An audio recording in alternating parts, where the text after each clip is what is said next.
Bien-aimé, je dis que ce message est un message prophétique, s'il te plaît. Et il faut l'écouter. Dieu, Jésus-Christ, se cherche une nouvelle église pour une nouvelle flamme. Alléluia. Et quand je parle de flamme, je parle d'onction, je parle de vague de puissance. Alléluia. Amen. Parce que tu es puissant. Lorsque nous lisons la Bible, bien-aimée, et quand nous commençons à partir du verset 1 du chapitre 1 d'Apocalypse, bien-aimé, nous voyons que Dieu commence à parler. Jean commence à dire, il dit révélation de Jésus que Dieu lui a donné pour montrer à ses serviteurs les choses qui doivent bientôt arriver. Alléluia. Amen. Et Jean commence à parler, il continue à parler.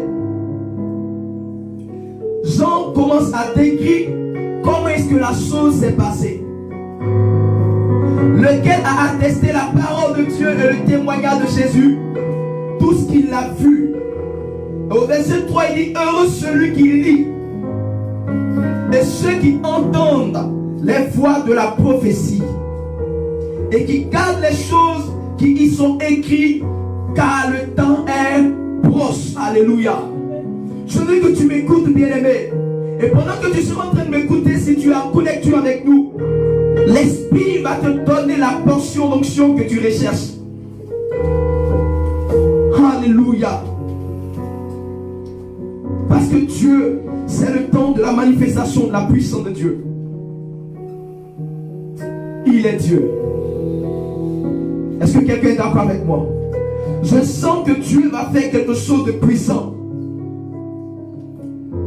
Je sens que Dieu va faire quelque chose de glorieux. Quelque chose de très grand dans la vie de l'église. Si l'église comprend ce que je suis en train de dire ce matin. Si l'église comprend ce que je suis en train de parler. Et lorsque nous venons au verset 10 du chapitre 1, la Bible dit, lorsque nous lisons bien aimé ce verset, nous remarquons que après que Jean eut été ravi en esprit, il attend derrière lui une voix. Et la voix lui dit, ce que tu entends aujourd'hui là, écris-le dans un livre et transmets cela aux 7 églises de l'Asie. Alléluia. Transmets ce que tu vas voir. Transmets ce que tu vas entendre. Transmets-le à l'église. La voix qui parle à Jean donne une précision. Il n'a pas été dit à Jean que le livre que tu vas écrire va le transmettre à un prophète, va le transmettre à un archibishop, va le transmettre à un pasteur, va transmettre cela à un évêque, va transmettre cela à un homme. Mais il est bien mentionné par la voix qui parle à Jean, va transmettre le livre que tu vas écrire à cette église. Alléluia. Va transmettre ce livre à cette église. Bien aimés, nous devons comprendre que l'Apocalypse n'a pas été écrit pour nous révéler ou nous parler des choses qui sont passées. Elle n'a pas été écrite pour nous relater ce qui est passé dans Exode, dans Genèse. Le livre de l'Apocalypse a une particularité. Elle a été inspirée à Jean par Dieu, par Jésus lui-même, pour nous parler des choses qui arrivent avant sa venue. Pour nous parler des choses qui arrivent avant sa venue. Et nous remarquons que, bien aimés, si nous voulons vraiment être efficaces, il est important pour le corps de Christ de comprendre la vision de Jésus pour les derniers temps. Il faut comprendre la vision de Jésus pour les derniers temps. Quelle est la vision de Christ pour ces derniers temps? Et cette vision de Christ est décrite dans le livre de l'Apocalypse, le chapitre 1. Cette vision est décrite dans ce passage-là. Elle dit ce que Christ attend dans les jours à venir. dit ce que Christ veut dans les jours à venir. C'est pourquoi j'ai dit que le thème, Jésus veut une nouvelle église ou une nouvelle vague d'onction. Est-ce que quelqu'un est avec moi ce matin? Amen. Donc pour être efficace dans ces derniers temps-là, il faudrait qu'on comprenne la vision de Dieu, la vision de Christ dans ces derniers temps. La vision de Christ. Car Jean même l'a dit, il revient bientôt, le temps de sa venue est quoi? Est proche. Quelle est la vision de Dieu? Dans quelle vision Dieu voudrait que l'on marche? Dans quelle vision Jésus voudrait que nous marchions, bien-aimés? Ce que je suis en train de dire est une clé aussi pour te permettre d'entrer dans la grâce et la bénédiction que tu recherches. Mais je ne vais pas te parler de ce que tu veux. Je vais te parler de ce que Dieu veut de toi. Parce que dans ce que Dieu veut de toi, il y a ce que tu veux pour toi-même. Et si tu n'as pas compris la vision de Dieu, bien-aimé, tu seras en retard. Alléluia. Amen. Dans ces temps, on entend dans le monde entier que le monde commence à approcher un temps de réveil. Le corps de Christ ne fait que parler de réveil. Le corps de Christ ne fait que parler non de bouleversement spirituel. On dit non qu'il aura un réveil. Un réveil, un réveil. Mais bien aimé, nous remarquons aussi que certains même se font appeler les pères de la francophonie. D'autres même se font appeler, si je peux dire ainsi, les pères de l'anglophonie, si je peux dire ainsi. D'autres se font appeler le père de l'Asie. Et certains même prétendent que le réveil dont l'Église parle viendra d'eux. Je vais dire un enfant de Dieu, que tu sois pasteur ou chrétien, que le réveil que le monde attend, bien aimé, si tu as cette pensée, excuse-moi du thème que je vais dire, tu es en train de te tromper. Alléluia. Parce que le réveil dont Dieu parle n'est pas la fin d'une personne. Le ministère est différent de l'église. Et Dieu n'est pas en train de chercher quoi? Un homme. Dieu n'est pas en train de chercher quoi? Une personne. Mais Dieu est en train de chercher une église. Alléluia. Dieu est en train de chercher quoi? Une église. Donc il n'est pas question d'être le père de la francophonie ici. Il n'est pas question d'être le père de l'anglophonie ici, si je peux dire. Il n'est pas question de se prétendre père, le père du réveil. Bien aimé, ce n'est pas de cela qu'il s'agit. Lorsque nous lisons le passage de l'Apocalypse, la Bible nous dit que Jésus, la vision de Jean, que Jésus lui montre, il voit Jésus entre 7 chandeliers d'or. Entre 7 quoi? Chandeliers d'or. Dis avec moi chandelier d'or là où tu te trouves. Alléluia. Donc je dis que le réveil dont on parle dans le bouleversement dont on est en train de parler, ne viendra pas d'une personne, ne viendra pas d'un homme, mais viendra de la part d'un ensemble de personnes. Qui est quoi? L'église. Et c'est pourquoi je dis qu'il est important pour nous, enfants de Dieu, de comprendre la vision de Dieu dans les derniers temps, afin d'être plus efficace pour la gloire de Jésus, car il revient très très bientôt. Alléluia.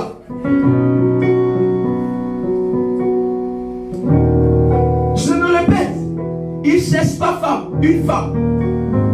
Il ne cherche pas un homme. Mais il cherche des hommes. Alléluia. Il cherche des cœurs. Il cherche des pensées. Il ne cherche pas une religion. Il ne cherche pas une dénomination. Il n'est pas à la recherche d'une église qui s'appelle tant. Il n'est pas à la recherche d'une religion. Il n'est pas aussi à la recherche d'une église selon l'ordre mondial, le nouvel ordre mondial, où on sait que le monde dans les temps à venir va créer une religion mondiale dans le but d'amener plusieurs personnes en enfer. Ce n'est pas une telle église que Jésus est en train de rechercher. Jésus recherche une église, bien aimé, qui sera selon lui et qui va gagner le plus grand nombre de personnes avant sa venue. Préparer un maximum de cœurs avant sa venue. Mais pour que l'église atteigne, bien aimé, dans ces temps compliqués et dans cette nouvelle saison dans laquelle l'humanité rentre, nous ne devons pas progresser de façon individuelle, mais nous devons progresser comme un peuple. Alléluia. Nous devons progresser comme un peuple, car il revient bientôt. Amen. Lorsque nous lisons ce passage de Apocalypse, le chapitre 1, mais à partir du verset 12 à 16, on nous décrit Christ dans une gloire. Il décrit que c'est la description qu'il donne à Christ. Cette description, elle est glorieuse. Il dit que Christ, dans cette gloire-là, dans cette gloire puissante-là, marchait entre 7 chandeliers d'or. Selon Apocalypse, le chapitre 2, verset 1. Apocalypse 1, de 12 à 16, nous dit qu'il était dans toute la gloire. Ses yeux étaient quoi? Comme le soleil dans sa force. Ses pieds étaient comme de l'airain ardent. Sa voix était comme la voix, le son d'un grand eau, d'une grande eau. Alléluia. Cela décrit la gloire de Dieu. Mais cette gloire de Dieu apparaît dans quelles circonstances ou dans quel endroit? Quand nous lisons le chapitre 2, verset 1, la Bible nous dit que Christ, dans cette gloire-là, marchait au milieu de l'église. Il est même mentionné que Christ marchait avec un homme. Il marchait au milieu au moins de 7 chandeliers d'or. Amen. Or, quand nous lisons, puis le même chapitre de Apocalypse 1, verset 20, Apocalypse 1, verset 20 nous dit que les chandeliers dont parle le passage de la vision de Jean sont les 7 églises d'Éphèse. Donc on remarque que Christ est en train de marcher dans toute sa gloire. Christ glorieux est en train de marcher dans sa gloire. Mais il marche au milieu de quoi? Il marche au milieu de qui? Il ne marche pas au milieu d'une personne, ou il ne marche pas avec une personne. Mais selon ce passage que nous avons lu, Christ dans toute sa gloire, dans sa nature que Jean n'a jamais vue, marche au milieu de l'église. Alléluia.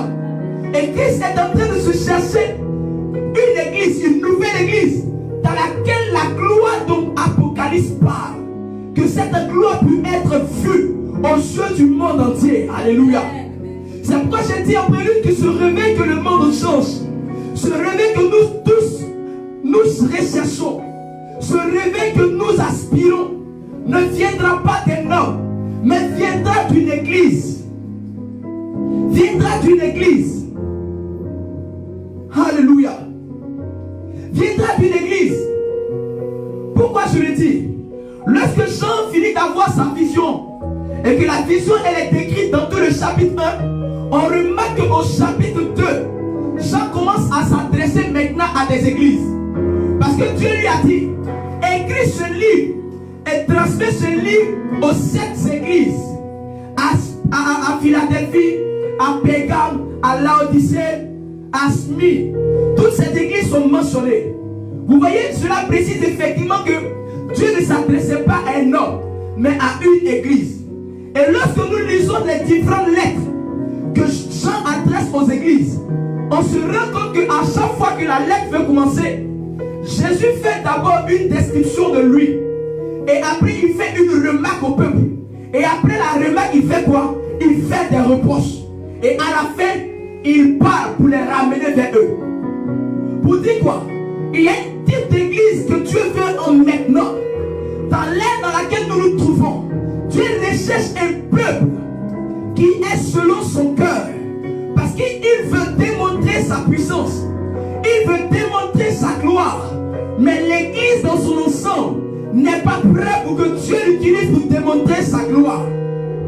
La seule église à laquelle Christ n'a pas fait de remarque, c'est l'église de Philadelphie. C'est à cette église qu'il a fait juste des encouragements. Parce qu'il a dit à Philadelphie que tu avais peu de puissance, mais tu as gardé ce que tu avais. Donc continue à garder cette chose-là, que personne ne vienne t'arracher. C'est à la seule église que Dieu a fait a donné un encouragement. Donc on se rend compte que sur cette église, c'est une seule église qui remplit les conditions de Dieu. Et c'est dans le monde, c'est dans l'époque dans laquelle nous nous trouvons. C'est cette situation que l'église traverse.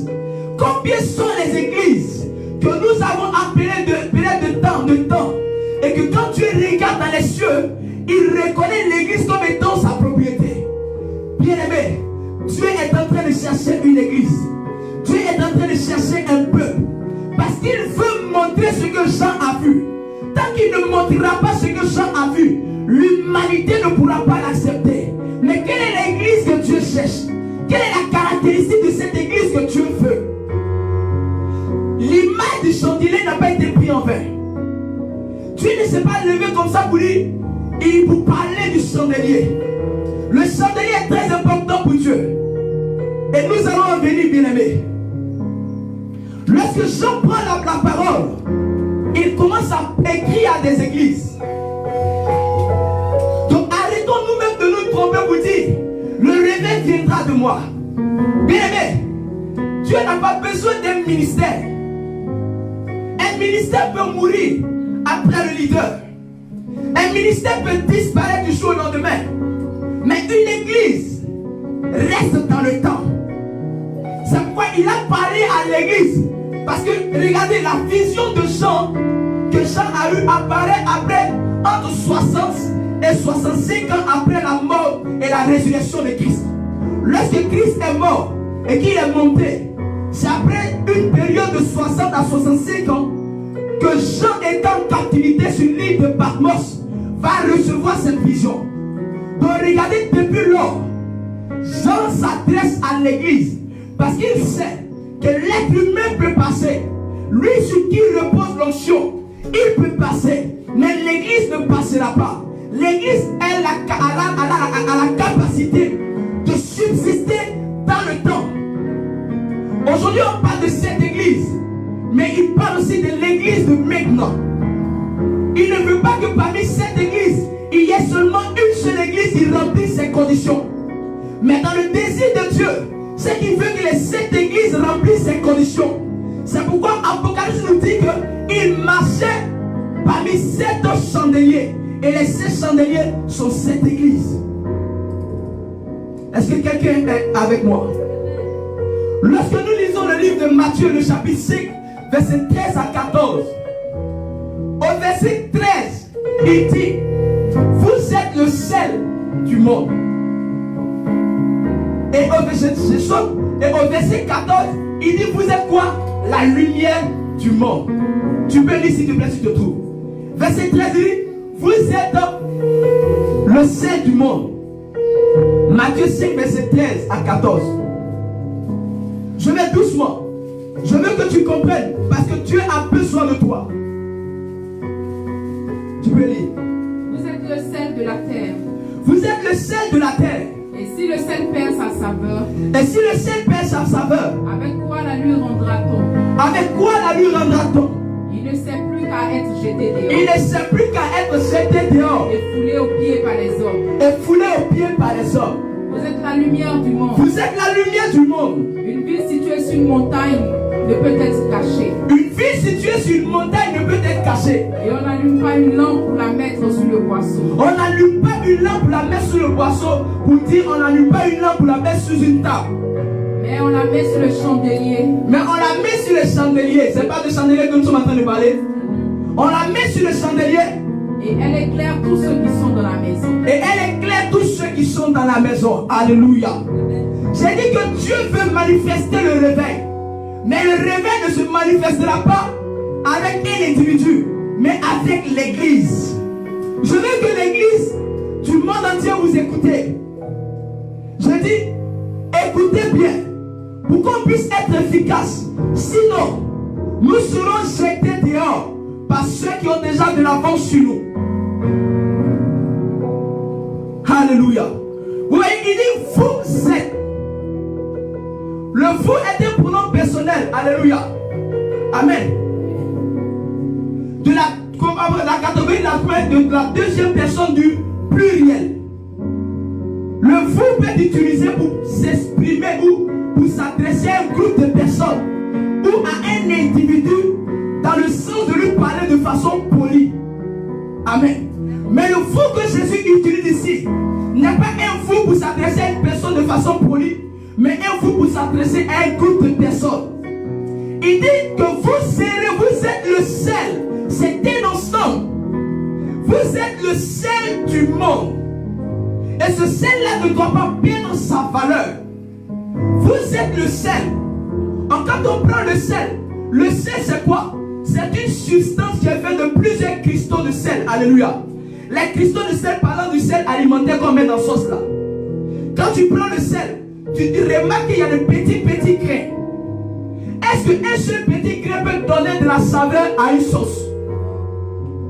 Un seul petit grain ne peut pas donner de la saveur à une sauce. Mais pour que la sauce ait une bonne saveur, il faut prendre une quantité un peu raisonnable de sel pour la mettre dans la sauce pour qu'elle ait quoi? Une saveur. Pour dire que l'église est importante pour Dieu. Dieu veut un ensemble de personnes. Et c'est cet ensemble de personnes que Dieu est en train de chercher aujourd'hui. Quelle est l'église qui va relever le défi? Quelle est l'église qui va relever le défi dans ces derniers temps? L'église dans laquelle Christ marchera avec sa gloire. L'église dans laquelle Christ marchera avec sa puissance. Quelle est cette église-là? Alléluia. Quelle est cette église? Vous êtes. Alléluia. Et Dieu, le diable connaît ça. C'est pourquoi nous remarquons que quand les agents du diable rentrent dans l'église, qu'est-ce qu'ils font? L'une des choses qu'ils cherchent à accomplir, c'est de dissocier les grains de sel. Un grain de sel, pour les sels qui sont faits, sont pratiquement invisibles à l'œil. C'est-à-dire c'est tellement petit que tu ne peux pas imaginer même que c'est du grain de sel. Donc imagine si on dissocie les grains de sel, on les dissocie à gauche, à droite. Qu'est-ce qui va se produire? Le sel va disparaître. Le sel va fondre. Et on ne pourra plus voir le sel. C'est pourquoi quand le diable entre dans une église, que les agents du diable rentrent dans une église, il commence à semer ce qu'on appelle quoi? La division parmi le peuple. Il commence à semer la division parmi quoi? Le peuple. Dieu recherche une église, mais une église selon lui, parce qu'il ne veut plus marcher comme l'agneau parmi son église. Il veut marcher comme le lion de la tribu de Juda dans son église. Alléluia.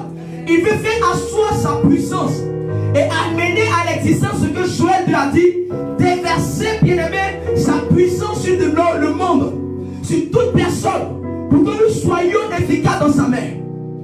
Mais nous remarquons que le diable a atteint son objectif. L'église est divisée. L'église se bat contre elle-même. L'église se tue entre elle-même. Et elle prétend toujours attendre de Dieu le réveil. Bien-aimé, Dieu ne marche pas dans une telle église. Dieu ne marchera jamais dans une telle église. Alléluia. Dieu ne marchera pas dans une telle église. Chacun veut saler sa sauce lui seul. Et vous ne remarquez pas que c'est ce qui vient, c'est ce qui saute aux yeux quand nous rentrons même à l'église. Quand on rentre à l'église, chacun vient pour lui. Amen. Chacun vient pour lui. Et comme on vient pour nos propres cas, la gloire que nous méritons ou que nous désirons pour transformer notre situation ne vient pas. Parce que l'une des caractéristiques pour que la gloire puissante de Dieu vienne, nous allons la voir tout à l'heure. Alléluia. Que Dieu te bénisse et je t'encourage à être avec nous en ligne. Amen. Donc depuis là, je suis en train de dire que Dieu ne cherche pas un homme. Il dit nous sommes le sel et la lumière. Le sel vous dit que c'est ensemble que nous avons de la valeur. Alléluia. Le diable sait. Lorsque nous prenons Matthieu le chapitre 12 verset 25, il dit quoi? Si une ville est divisée contre elle-même, si une maison est divisée contre elle-même, faut lire pour qu'on puisse comprendre. Je vais aller doucement pour qu'on comprenne. Quelle est l'église que Dieu veut, la nouvelle église que Dieu cherche? Matthieu 12, verset 25. Comme Jésus connaissait leurs pensées, Il leur dit, dit, tout royaume divisé contre lui-même tout royaume divisé contre lui-même est dévasté. est dévasté. Et toute ville ou maison divisée contre elle-même Et toute ville ou maison divisée contre elle-même ne peut subsister. ne peut subsister. Donc vous voyez que Jésus est en train de s'adresser toujours à un ensemble quoi, de personnes. Il parlait à ceux qui l'accusaient de faire les miracles au nom de Belzébul. Il parlait pour leur dire que vous dites que c'est au nom de Belzébul que je fais ces choses-là. Mais laissez-moi vous dire, une maison qui est divisée contre elle-même, elle ne peut subsister. Donc une église qui est divisée contre elle-même ne pourra jamais manifester le réveil que nous attendons depuis ces temps-là. Alléluia. Ne pourra pas voir la gloire de Dieu. Ne pourra pas expérimenter la puissance de Dieu. Parce que là où nous sommes arrivés, Dieu ne veut pas, comme je l'ai dit, se montrer en agneau. Mais il veut faire amener la peur de son nom, la crise de son nom dans l'humanité. La Bible dit que lorsque Jean a vu Jésus dans toute sa gloire, il a fait quoi?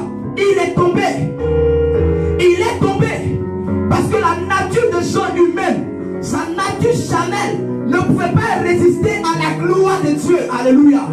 Si nous laissons cette gloire et que nous remplissons en tant qu'église des caractéristiques que Dieu recherche, bien aimé, il sera difficile à un sorcier de progresser dans l'église. Il sera difficile et mystique de toucher l'enfant de Dieu. Parce que regardez Jésus dans sa gloire. Il n'a pas lancé une flèche à Jean. Il s'est juste présenté à Jean. Mais la gloire qui était sur lui a fait tomber Jean. Que le Seigneur nous aide à être une église selon le cœur de Jésus-Christ de Nazareth. Que le Seigneur nous aide. Alléluia. Il a parlé de chandelier. Pourquoi l'Éternel a choisi le chandelier et il n'a pas choisi un tabouret? Pourquoi? Tu vas prendre Exode, le chapitre 25, verset 31 à 40. Quelle est la caractéristique de l'église au milieu de laquelle le Seigneur veut marcher? Quelle est la caractéristique de l'église au milieu de laquelle le Seigneur veut marcher? Jean nous dit, le chapitre 1, verset 20, que les chandeliers représentent l'église.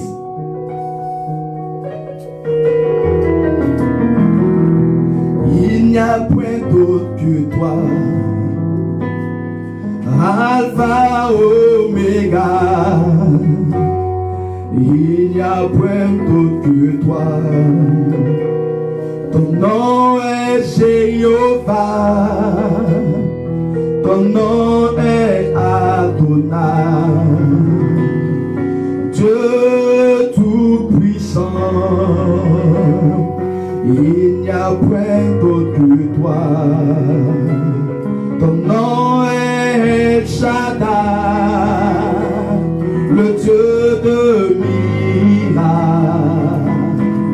Au son de ta voix, tous genoux fléchissent.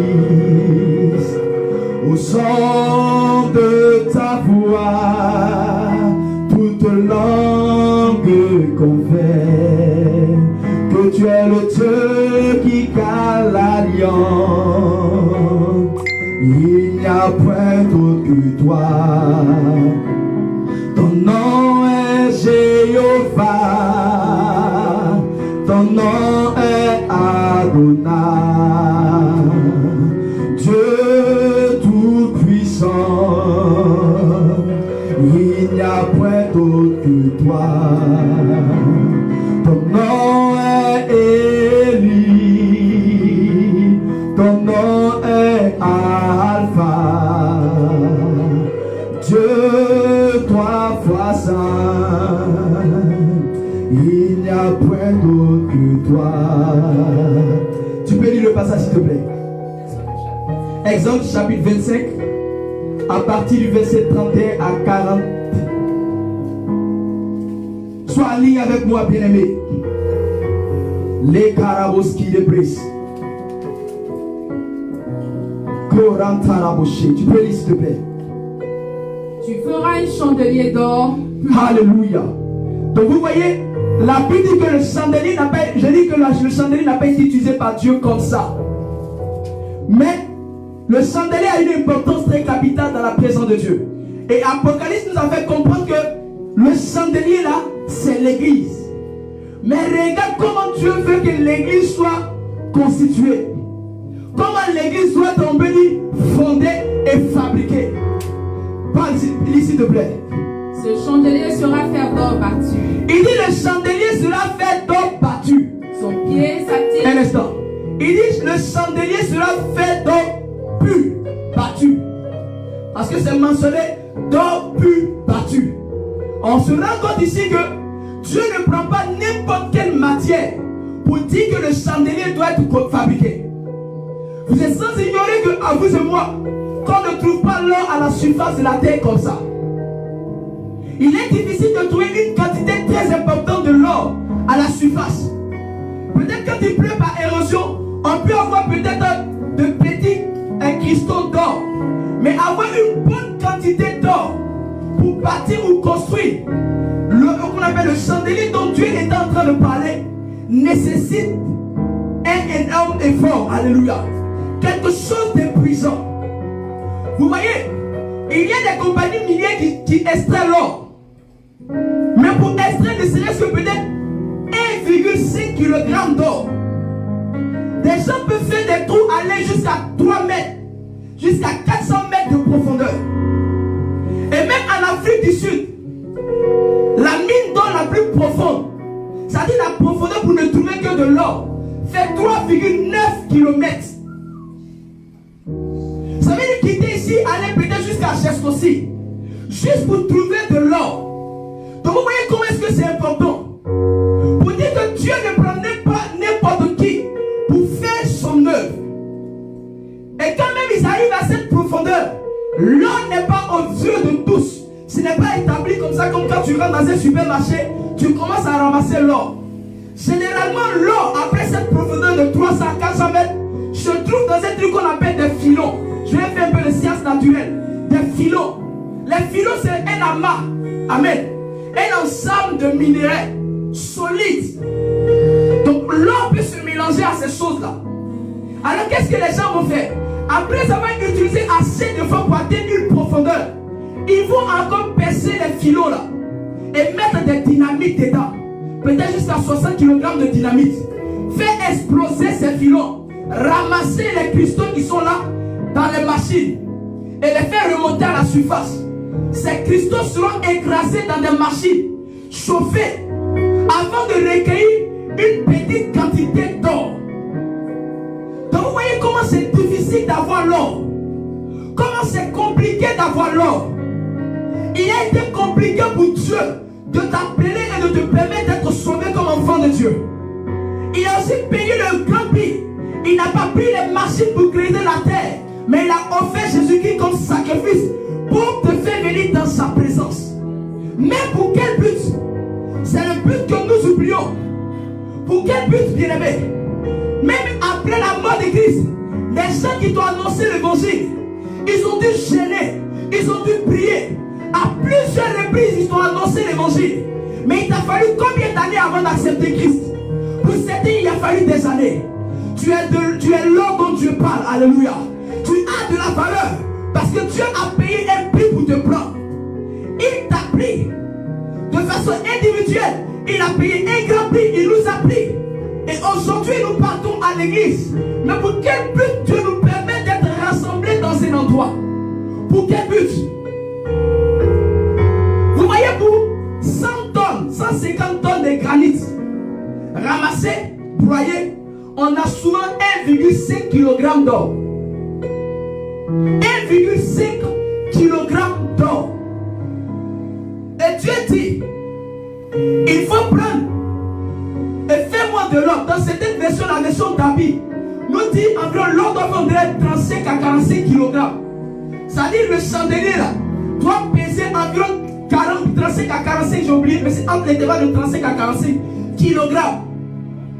Et on te dit, pour 100 tonnes de granit creusé, on a 1,5 kg d'or. Donc voyez l'effort que Dieu fait. Voyez le sacrifice que Dieu fait. Dieu a fait un sacrifice puissant, il t'a appelé, il nous a sauvés. Alléluia. Tu es là dont Dieu parle. Mais il dit une chose, que l'or doit être pur et battu. C'est-à-dire qu'on ne prend pas l'or plus pour bâtir le chandelier de Dieu. L'or doit être pur et battu. Mais comment est-ce que l'or est purifié? Pour purifier l'or, il faut au moins 1060 degrés Celsius de chaleur. Pour pouvoir fondre l'or et le séparer des autres substances. Et ça, Dieu l'a fait dans notre vie. Chaque jour, nous traversons des épreuves. Chaque jour, nous traversons des difficultés. Chaque jour, nous sommes éprouvés par Dieu. Parce que Dieu ne prend pas n'importe quel or pour bâtir son chandelier qui est l'église. Il purifie l'or en le faisant passer par le feu. Alléluia. Si les hommes sont capables d'aller jusqu'à 3,9 km de profondeur, imaginez ce que tu es capable de faire pour la vie que tu es. Pour quel but tu as fait ça? Pour quel but Dieu t'a payé? Il allait creuser parce que la mort de Jésus est comme une compagnie minière qui allait creuser parce qu'il allait dans les profondeurs de la terre. Et la Bible dit qu'il allait prendre la clé des morts et du séjour des morts. Alléluia. Donc il allait dans la profondeur là-dedans pour creuser l'or que tu es. Et cet or-là est venu dans sa présence. Mais lorsque tu viens dans sa présence, il ne s'arrête pas. Il cherche maintenant à te purifier. Parce qu'il a un objectif à atteindre. Il cherche une église pour son œuvre. Alléluia. L'or est purifié par le feu. Amen. L'or est purifié par le feu. Il faut prendre le livre de... Amen. Pour que tu comprennes la purification. Nom, tu restes sur exemple. Nom 31, verset 23. Si quelqu'un d'autre trouve, tu peux lire. Il faut qu'on lise les passages pour que vous compreniez. Nom 31, verset 23. Et quelqu'un d'autre prend 1 Pierre, le chapitre 1, verset 7.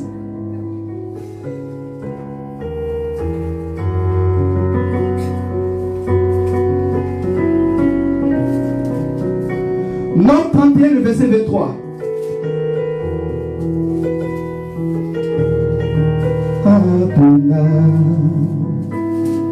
Dieu tout-puissant, il n'y a point d'autre que toi. Ton nom est Jéhovah. Je lis la parole de Dieu. Tout objet qui peut aller au feu, vous le ferez passer par le feu pour le rendre pur. Alléluia. Amen. Lorsque nous commençons verset 21, ou bien verset 22, verset 21 dit, sacrificateur Élisée dit aux soldats qui étaient allés à la guerre, voici ce qui est ordonné par la loi que l'Éternel a prescrit à Moïse. L'or, l'argent, les reins, le fer, l'étain et le plomb, tout objet qui peut aller au feu, vous le ferez passer par le feu pour le rendre pur. Alléluia. Donc on se rend compte ici, bien-aimé, que Dieu fait quoi? Dieu demande que l'eau soit passée au feu. Le feu, c'est les épreuves que nous avons traversées. Le feu, c'est les difficultés que nous avons vécues. Toutes les attaques que nous avons subies après avoir accepté Jésus. Mais toute sa purification, toutes ces épreuves que nous subissons, c'est pour quel objectif? Alléluia. Pourquoi nous traversons le feu? Pourquoi on nous éprouve par le feu? Pourquoi? Alléluia. Parce que Jésus se cherche quoi? Une église. Il ne se cherche pas un homme. Il se cherche une église. Continue exemple.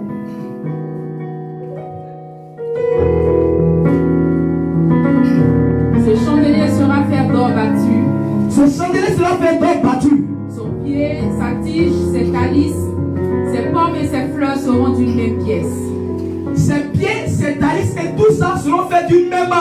pièces. Qu'est-ce que ça veut dire? En fait, Dieu est en train de dire que le chandelier qu'il demande, il ne demande pas que le bas soit fabriqué peut-être à l'est ou que le bas soit fabriqué peut-être à l'ouest. Mais il dit, le chandelier doit être créé de sorte qu'on ait un seul quoi? On peut dire un seul bloc.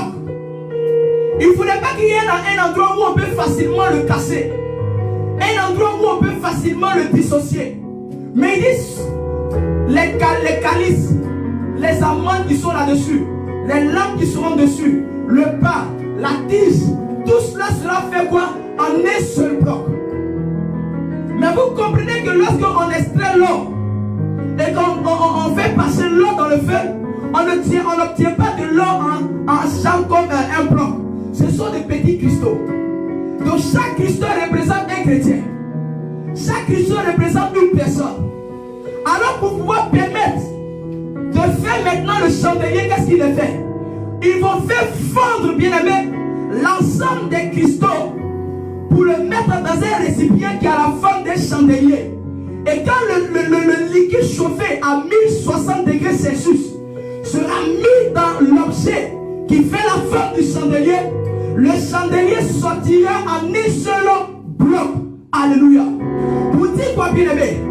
Tu as été appelé par Dieu. Tu es passé par les épreuves. Et aujourd'hui tu es assis et tu es chrétien.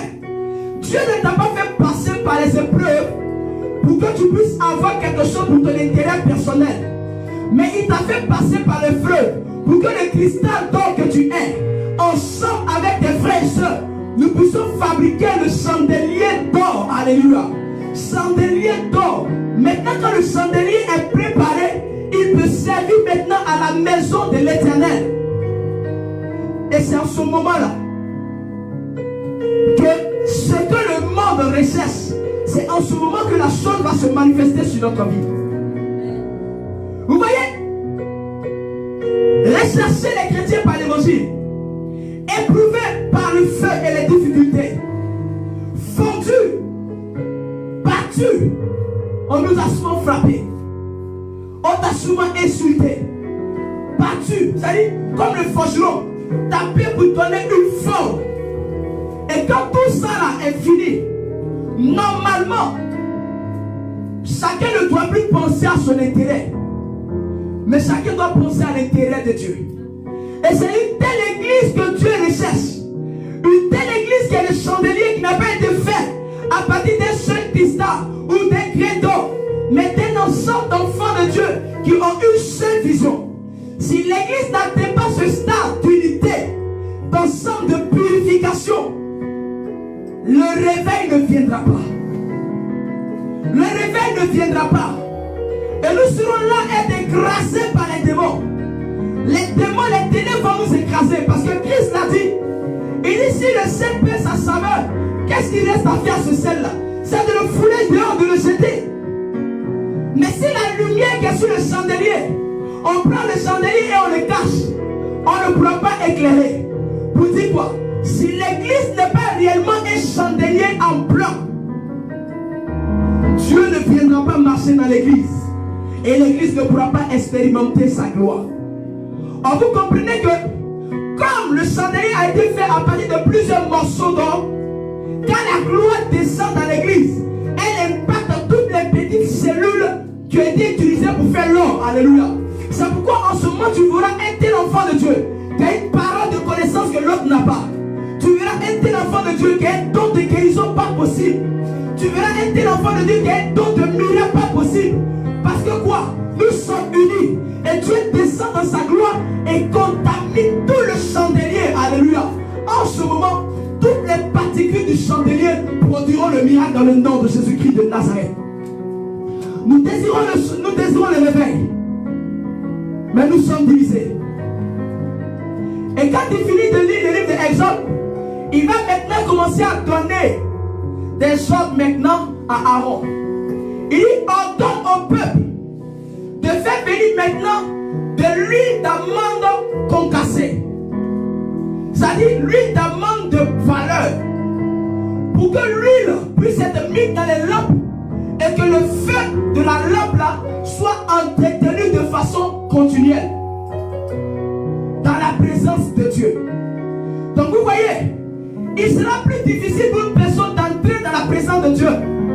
Mais si l'église unie et décide d'entrer dans la présence de Dieu, la gloire de Dieu se manifestera, bien-aimé. Et le réveil qui se produira dans l'humanité, ce réveil va faire changer la mentalité de plusieurs personnes qui n'ont pas Jésus-Christ de Nazareth. Comprenons cela, car Jésus a besoin de nous. Il a besoin de toi et moi. Il a besoin de toi et moi. Alléluia. Il a besoin de toi et moi. Il dit envoyer maintenant l'homme à lui, alimenter le chandelier. Dieu veut une église qui est pure, une église qui est solide, une église qui remplit ses normes. Vous voyez, lorsque l'église remplit ses normes, ce n'est pas forcément la prière qui attire la gloire de Dieu. La Bible dit que Dieu, Jean a vu Jésus en train de marcher parmi son église. Amen. Lorsque l'église remplit les critères, Dieu lui-même descend dans sa gloire et il impacte l'église. Il commence à toucher l'église. Il commence à transformer l'église. Si nous atteignons ce stade-là, il y a beaucoup de choses que les ténèbres ne pourront plus nous faire. Daniel a vu Jésus dans sa gloire, le Fils de l'homme. Son corps était comme décomposé à cause de la gloire de Dieu. Imagine une église unie, remplie de la puissance de Dieu, remplie de la gloire de Dieu. Qui seront les francs-maçons devant cette église? Qui seront les rosicruciens devant cette église? Aujourd'hui, quand ils parlent, quand ils prennent des décisions, l'église tremble. Parce que l'église est divisée. L'église ne remplit pas les conditions qui permettront à Dieu de descendre comme Jean l'a vu sur l'île de Patmos. L'église ne peut pas être comme Dieu veut. Alors Jésus ne vient pas dans sa gloire. Et les êtres humains nous effraient. Pourtant, où nous sommes arrivés, c'est nous qui devons effrayer les êtres humains. Alléluia. C'est nous qui devons effrayer ceux qui n'ont pas Jésus. C'est nous qui devons montrer que Jésus est Dieu. Regardez la description que j'entends. Il était glorieux, vêtu de gloire, le feu partout, ses pieds comme de l'airain. Et il marchait parmi l'église. Si l'église est unie, si l'église marche dans l'unité, dans la sanctification, si l'église ne se combat pas entre elles, si l'église ne se déchire pas entre elles, si l'église ne se dit pas c'est moi qui ai le monopole de la parole, c'est moi qui ai le monopole de la révélation, oh c'est mon pasteur qui est plus loin, c'est dans notre église on fait plus de ça. Si nous sortons de tous ces cadres bien-aimés et que nous recherchons la même chose, les cieux vont s'ouvrir et Dieu descendra dans sa gloire par son esprit. Il marchera dans l'église et l'église marchera avec efficacité. Lorsque nous prenons Actes le chapitre 5 verset 1, on nous parle de l'histoire d'Ananias et de Saphira. La Bible dit que les disciples, tout cela, ils formaient une communion fraternelle. Ils étaient unis, ils étaient ensemble, ils avaient la même vision, ils avaient le même objectif, celui de contribuer à l'œuvre de Dieu. Ils avaient une telle communion que rien des ténèbres ne pouvait se manifester entre eux. Sinon, qu'est-ce que Ananias et Saphira ils ont fait? Ils n'ont pas tué quelqu'un. Ils ont juste menti. Dieu pouvait leur faire grâce. Il pouvait leur dire, bon, comme c'est juste un petit mensonge, vous avez menti, hein? Prochainement, ne mentez plus. Parce que je sais que le champ que vous avez vendu là, vous l'avez vendu à tel prix, mais vous êtes en train de mentir. Maintenant, je vous laisse. Mais tellement le peuple, en ce moment, et les disciples, formaient un réel chandelier. Le grain de cristal d'or qui avait commencé à connaître la pourriture, Dieu l'a enlevé en le frappant. Alléluia. Donc si l'église atteint une certaine unité dans l'esprit, tous ceux qui viendront pour infiltrer l'église, dans le but d'imposer le règne du diable, dans le but d'imposer la vision des francs-maçons, dans le but d'imposer la vision des sorciers, des rosicruciens, on ne se lèvera pas pour les chasser, mais Jésus lui-même se chargera de les chasser dans le nom de Jésus-Christ de Nazareth. C'est de cela qu'il s'agit. Atteignons ce niveau de chandelier, compact, uni, purifié, glorifié, et le feu de l'esprit descendra sur nous. Partout où nous irons, la gloire de Dieu sera vue. Ne parlons plus de réveil en termes d'individualité. Ne parlons plus de réveil en termes de paix de francophonie. Parlons de réveil en termes d'église. Alléluia. la francophonie. Le jour où il meurt, qui sera l'autre père de la francophonie? Celui qui s'est dit qu'il est le bichon qui a la révélation du réveil. S'il n'est pas là, qui va continuer le réveil? Mais regardons aujourd'hui, les disciples sont morts, mais l'église existe. Alléluia. Paul a été tué, Pierre a été tué, Jean est mort, toutes ces autres ont été décapités, mais l'église existe. Pourquoi? Parce que Pierre, ces 12 apôtres ont bâti l'église comme on bâtit un chandelier. Ils étaient solides dans la vision de Dieu. Ils étaient solides dans l'amour de Dieu. Ils sont morts, mais le chandelier qui était rempli de l'esprit est resté. Alléluia. Nous devons être unis comme un chandelier et laisser la lumière de Dieu nous utiliser pour montrer le règne de Dieu. Parce que dans les derniers temps, Jésus viendra imposer sa gloire pour révéler qu'il est Dieu, afin de détourner le cœur de plusieurs vers lui et de gagner un maximum de personnes. Mais l'église aujourd'hui fait quoi? On se bat, on se déchire, on se parle mal, on se critique, on fait des choses qui ne sont pas la gloire de Dieu. On parle mal, on passe notre temps à dire tel n'est pas bon, tel n'est pas bon. L'église même en son sein, les fidèles ne sont pas unis. Les fidèles cherchent leur intérêt. Ils jeûnent pour eux, ils ne jeûnent pas pour l'église. Ils prient pour eux, ils ne prient pas pour l'église. Parce que l'église doit s'occuper d'elle-même. Bien aimé, l'église c'est toi et moi. L'église n'est pas le bâtiment. Alléluia. La Bible nous dit que notre corps est le temple du Saint-Esprit. Mais l'église, c'est un ensemble de temples du Saint-Esprit. Alléluia.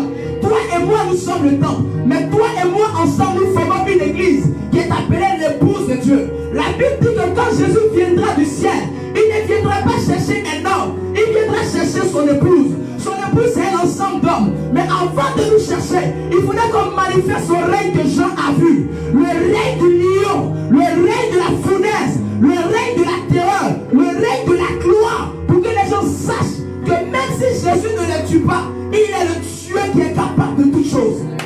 Quelle est l'église qui va remplir ces caractéristiques? Avant de commencer à parler de réveil dans le monde, avant de commencer à parler de bouleversement, commençons à nous laisser façonner par l'esprit et fabriquer le chandelier que Dieu veut. Il a dit à Moïse au verset 40, vous ferez le chandelier selon l'ordre que je vous ai donné. Ne modifiez rien, alléluia, n'enlevez rien. Donc si une église veut être à la base du réveil, elle doit être selon Dieu. Ne rien enlever de sa parole, ne rien ajouter à sa parole. Être comme sa parole pour manifester sa gloire. Au lieu de parler du réveil, remettons-nous en cause. Cherchons à demander à Dieu de nous façonner. Refabrique encore un nouveau chandelier.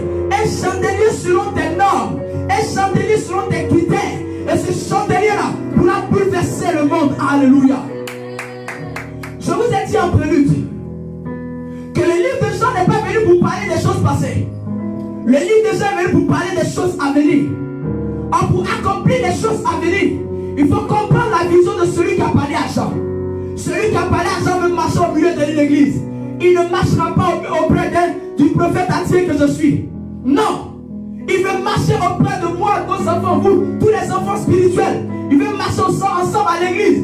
Pendant que l'homme de Dieu peut être en train de faire une croisade là-bas, un enfant de Dieu rentre dans un supermarché. Il croise un paralytique. Il prie pour lui. Ce paralytique est levé. Il croise un aveugle. Il impose des mains. L'aveugle voit. Ce n'est plus une question d'homme de Dieu, mais c'est une question d'église. Alléluia. Si une église, par exemple, de 100 membres commence à manifester des dons partout dans la ville d'Abidjan, si chaque enfant de Dieu de 100 membres va au travail, il croise quelqu'un, il guérit, vous allez voir combien de personnes peuvent venir s'ajouter à l'église. Si chaque personne opère un miracle, montre le signe de Dieu, en moins de 2 dimanches, on sera 200. Alléluia. Donc vous voyez qu'un seul homme de Dieu ne peut pas gagner plus que l'ensemble de l'église. Soyons une église. Recherchons l'intérêt de l'église. Recherchons l'intérêt de l'église. Bien aimé, quand la condition sera remplie, Jésus va descendre. Jésus va faire quoi? Il va descendre. Quelle est la nouvelle église que Jésus veut pour une nouvelle flamme? On entend ici, le réveil va venir. L'onction descendra. Le bouleversement va se faire. La Côte d'Ivoire va entrer dans une phase d'onction. Mais regardez ce qui se passe dans l'église de Côte d'Ivoire. On se tacle en désordre. On se tacle en désordre. De quel réveil vous parlez? Dieu dit pour manifester le réveil, soyons comme un chandelier d'or en bloc. Alléluia. Les ténèbres ne pourront pas infiltrer l'église. L'église sera un bloc et les ténèbres seront toujours vaincues parce que Dieu dans toute sa gloire est au milieu de l'église. C'est une telle église que Dieu cherche pour entamer le réveil. Si les gens avaient compris cela au temps du prophète Kakou Sévérin, je pense que peut-être en ce moment il serait encore vivant. Parce que lui seul, il a pris le poids d'une nation. Il ne pouvait pas. Il a pris le poids d'une nation. Il savait Dieu avec amour. Il avait Dieu avec lui. Moi je n'ai pas connu, je le dis personnellement. Mais je sais ce que Dieu m'a dit concernant ce temps. Ce que Dieu m'a montré. Mais imaginez si toute l'église en son temps avait imposé la vision que Dieu lui avait donnée. Est-ce que la Côte d'Ivoire sera à ce niveau-là? On aurait déjà atteint un niveau spirituel où ce que nous vivons, des situations que nous vivons, nous n'aurons jamais vécu cela. Parce que quand la flamme de Dieu est dans une église, la gloire de Dieu est dans une église, les ténèbres arrêtent de circuler. Alléluia. Les ténèbres arrêtent de bouger. Quelle est l'église sur laquelle Dieu va s'appuyer dans ces derniers temps-là pour apporter le réveil et toucher le plus grand nombre de personnes dans le monde entier? Il cherche des vases. Il cherche des personnes. Il tourne. Mais personne. Nous sommes préoccupés. Le diable nous a eu. Si tu veux. Le diable nous a vus. Il nous a eu. Regardez l'église. Avant de se battre en dehors là, nous-mêmes on se bat entre nous. Nous-mêmes là, on se bat entre nous. Nous-mêmes là, on n'est pas unis entre nous. Et puis on a dit, Seigneur sauve, Seigneur sauve. Ah! Vous pensez que le diable il est désuni? Il connaît la parole. Le principe qui dit quoi? Que quand une maison est divisée, quand elle est bébé, il le connaît. Donc c'est pourquoi le diable il ne travaille pas seul. Ses agents ne travaillent pas seuls. Quand les francs-maçons veulent attaquer une église, ils se mettent ensemble pour attaquer l'église. Mais quand l'église fait l'œuvre de Dieu, c'est le pasteur seul qui porte la croix de l'église. Mais ne soyez pas étonnés de voir les hommes de Dieu mourir prématurément. Parce que quand tu verras un fidèle fléchir genoux, lorsqu'il fléchit genoux, ça vous dit, Seigneur, où est ce que tu m'as promis? J'ai dit, il nous fait passer par le feu pour un but. Passer par le feu pour nous associer à notre soeur, pour nous associer à l'homme de Dieu, pour nous associer à notre cousin, pour nous associer à telle église, pour nous associer à telle personne, pour former un chandelier, pour montrer sa gloire. Donc à partir de maintenant, quand tu vas commencer à penser, à réfléchir dans le sens de l'église, la bénédiction qui est rattachée à ta destinée, dont Dieu veut s'en servir pour faire avancer l'œuvre de l'église, va se déclencher seul. Alléluia. Tu n'auras pas forcément besoin de prier. Parce que dans ton esprit, c'est l'église. Oh, Dieu sait que dans l'église, il y a plusieurs membres. Quand vous lisez le chandelier, il dit il y a le bas du chandelier, il y a le pied du chandelier, il y a les chandelles qui sont les 7 poches. Et sur les 7 poches, il y a quoi? Il y a des lampes qui sont déposées là-dessus. Pour dire que chaque partie de lampe, bien qu'elle soit en bloc, a son rôle. Alléluia. Donc le rôle, la lampe ne vient pas pour s'éclairer seule. La lampe vient pour éclairer tout. Alléluia. Le chandelier ne vient pas pour se supporter seul. Il vient pour supporter toute la chandelle. Amen. Si nous formons un seul bloc, bien aimé, c'est que chaque élément a besoin. Lui sera donné de la part de Dieu. Si c'est de l'argent dont tu as besoin pour soutenir l'œuvre en telle église, tout ce que tu feras connaîtra la prospérité dans le nom de Jésus. Si bien aimé, tu veux aller en France pour faire l'œuvre de Dieu, aucune main ne pourra t'empêcher d'aller si c'est la vision de la volonté de Dieu. Si nous réfléchissons dans le sang de l'église, tous nos projets réussiront au nom de Jésus. Si nous réfléchissons dans le sang de l'église, bien aimé, tout ce que nous touchons connaîtra la multiplication. Parce que Dieu a besoin de l'église pour faire asseoir son règne.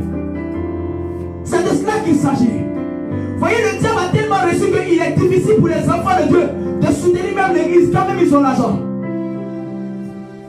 Mais c'est ça le chandelier. Une partie est claire, mais une partie supporte. Alléluia. Une partie est claire, mais il y a une partie qui vient de Dieu qui est l'onction. C'est l'ensemble de tout ça qui fait connaître la gloire de Dieu. Jésus ne descendra pas lui-même, mais il descendra sur l'église. Il veut marcher dans l'église, si vous m'entendez. Il veut marcher dans l'église.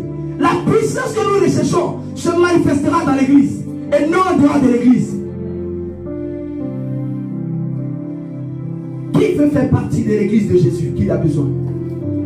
Qui veut, là où tu es, qui recherche l'église, qui veut être un élément du chandelier, unique, pur, pour la gloire de Dieu? Dieu recherche, il veut. Toi qui es là ce matin, toi qui m'entends, aujourd'hui peut-être tu n'es pas dans ton église, mais commence à chercher Dieu. Partage la vidéo, ça va faire du bien. Et quand on va se retrouver dans notre église, la gloire de Dieu sera à son comble. Alléluia. La puissance de Dieu sera réelle. Si nous comprenons cette pensée-là, il y a des batailles parce qu'on est fatigué. Un sorcier qui t'avait vu chiffrer chrétien, il a cali dans terre. Tu es là dans ton théâtre, non, ils m'ont fléché. Je suis tombé malade, m'attaquer, je n'ai pas lu. Mais regardez Christ dans sa gloire là. C'est quel sorcier qui a venu faire attaque? Si l'église atteint la gloire de Christ dans l'unité, c'est quel sorcier qui va venir faire attaque? C'est quel sorcier? Quand la gloire de Dieu a son corps, tu n'as plus besoin de paroles de connaissance pour dire au sorcier que tu es sorcier. Lui-même il va sortir. Mon père spirituel m'a rendu un témoignage. La boîte divine Lazare. Je le salue dans le nom de Jésus. Il dit que j'avais invité l'homme de Dieu, le prophète Kabousséré, dans une église dont je ne dirai pas le nom. Et quand l'homme de Dieu est entré, quand il a commencé à donner la pensée de Dieu, il y a une gloire qui est descendue dans l'église. Parce que les gars étaient quoi? Disposés. Il y avait un parmi eux, dans le peuple là. C'est lui qui est venu 10 après. Il est sorti de l'église. Il allait s'asseoir dehors. Et pendant qu'il est assis dehors, les diacres de l'église, les responsables de l'église, sortent et ils font une réunion pendant que l'autre est là, ils ne savent pas. Et il commence à dire, mais regardez, il vient, il révèle toutes choses. Il a train de tout mettre à nu. Il raconte n'importe quoi. On a trouvé une stratégie pour lui arracher le micro. Vous voyez, c'est ce qui se passe dans l'église. Arrachons, il n'y a pas d'unité. Arrachons-lui le micro. Et ils ont fait quelque chose, ils ont pris le micro dans la main du prophète Kakou Sévérin. Et la fille spirituelle qui était là, elle a pleuré. L'homme de Dieu l'a consolé, ils sont sortis. Le sorcier là, qui est sorti de l'église là, lui il était arrêté puis il écoutait les gens. Comment on peut traiter un homme de sorcier? Pendant que moi-même sorcier qui suis là, ce que j'ai vu là, je ne peux pas rester. C'est à cause de ça que je suis dehors. Ces gens ne savent pas de quoi ils parlent. Et lorsque l'homme de Dieu a pris son taxi, le sorcier a pris un autre taxi. Il a suivi l'homme de Dieu jusqu'à son terminus. Quand l'homme de Dieu est descendu, il est descendu. Il dit, homme de Dieu, moi je sais que tu es un homme de Dieu. Tu n'es pas sorcier. Moi je suis sorcier. À cause de ça, quand tu as commencé à parler là, je suis sorti de l'église parce que le fait que j'ai vu là, un sorcier ne peut pas produire cela.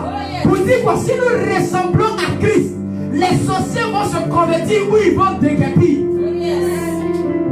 Si nous sommes unis, la puissance de Dieu se manifestera. Quel sorcier va venir s'arrêter pour lancer flèche sur toi? Jean, on n'a pas demandé à Jean de tomber. Quand il a vu Jésus dans toute sa gloire, lui-même là il est tombé. C'est-à-dire son corps n'a pas supporté la gloire.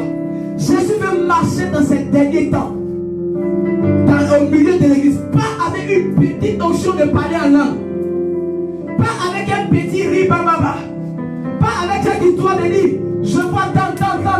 Souvent au fin d'église, rien ne se passe. Mais Jésus veut descendre dans son règne. Alléluia. Lui-même il descend dans sa gloire et il marche avec l'église. Si l'église progresse, les ténèbres vont reculer au nom de Jésus-Christ de Nazareth. Là où tu es, tu vas dire Seigneur, je veux faire ta volonté. Tu vas dire Seigneur, je veux faire ta volonté. L'église que Dieu cherche, C'est une église qui ressemble au chandelier que Apocalypse parle. Pure, battue, unie, formée dans un bloc, prêt à être utilisé par Dieu, par la puissance de son onction. Et puis, marquer le temps. Ce n'est plus l'heure de petites prédications. Donc chantons de notre division, peuple de Dieu, du monde entier. Arrêtons de nous battre nous-mêmes. Arrêtons de nous en déchirer. C'est l'heure de rechercher la même vision de Christ. Sauver le maximum de personnes. Permettre au réveil de descendre dans notre vie. À la puissance de Dieu de descendre. Là où tu te trouves, tu vas lever la main. Et tu vas prier avec moi ce matin. Pendant que tu pries, tu vas dire, Seigneur, je veux faire partie de ce chandelier que tu recherches dans l'église. Karamaski de paix. Dis, Seigneur, je veux faire partie du chandelier que tu recherches dans l'église. Je ne veux pas être hors, mais faire partie du chandelier pour faire amener le réveil dans le monde, dans ma nation. Quelle est l'église qui remplira les conditions de l'éternel? Quelle est l'église qui remplira les conditions de l'éternel? Alléluia. Peut-être d'autres me diront non, qu'il est dit qu'à celui qui viendra et qui vaincra, je lui donnerai la couronne de vie. Mais je vous assure que les enlèvements ne vont pas se faire individuellement. C'est toujours une histoire d'église. Donc on me dit à l'église qui vaincra, je vais lui donner une couronne. Lève les mains et commence à dire à Dieu, Seigneur, je veux que tu m'utilises pour l'église. Pas pour mes intérêts, mais pour l'église. Commence à parler à ton droit ce matin. Dis, Seigneur, viens me remplir. Là où tu te trouves, commence à prier. Pour que tu puisses comprendre que ta richesse c'est pour l'église.